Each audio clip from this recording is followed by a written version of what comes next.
Some breaking news. Israel and Turkey have secretly opened a communication channel to speak to each other. And this is even bigger than the Israeli airstrike onto that Turkish military base in Syria you've already heard about. But first, America has since called that Israeli attack, quote, an attack to try and bait the Turks into war. And they say that Israel and Turkey came dangerously close to war over it. Turkey even considered scrambling fighter jets to respond to Israel's attack. So in the last few days, America was panicking to try and create something to make sure that that never happens again. And they just did. A secret communication channel. The goal is to stop both Israeli and Turkish troops from clashing inside Syria. But that doesn't mean they're getting along. Far from it. Turkey is now backing Syria's new government and they're helping rebuild the military, whilst Israel is trying to limit Turkey's military presence inside of Syria, which is why they bombed that base. But you need to know that Israel bombing that base was reportedly at the direction of Netanyahu, and a lot of people in Israel disagreed with that decision because of the risk of a war,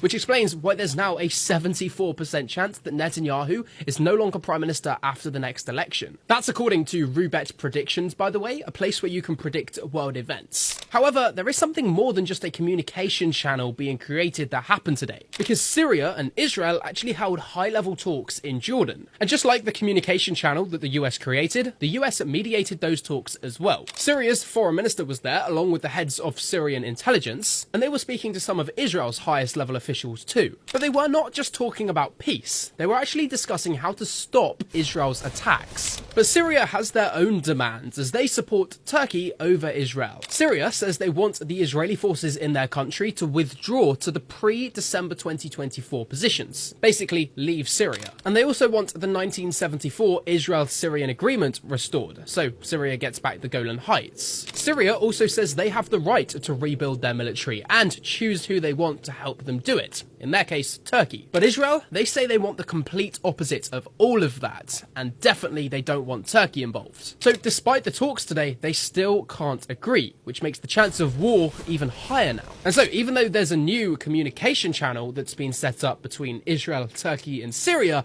it ain't gonna do much. And all it takes is one more strike, like the Israeli strike on that base a few days ago, to literally cause a war. But there is something important. First, I am the only news page you need to be following to stay up to date on everything happening in the world, so make sure you are following me. But what's important is when I'm not making these news videos, I'm helping people like you grow on social media. Even if you have never posted a video before, I have 3 million followers. I can help you. And so if you want to grow on social media, I'll send you a completely free plan on how you can grow. All you've got to do is click the link in my bio and you'll get everything you need.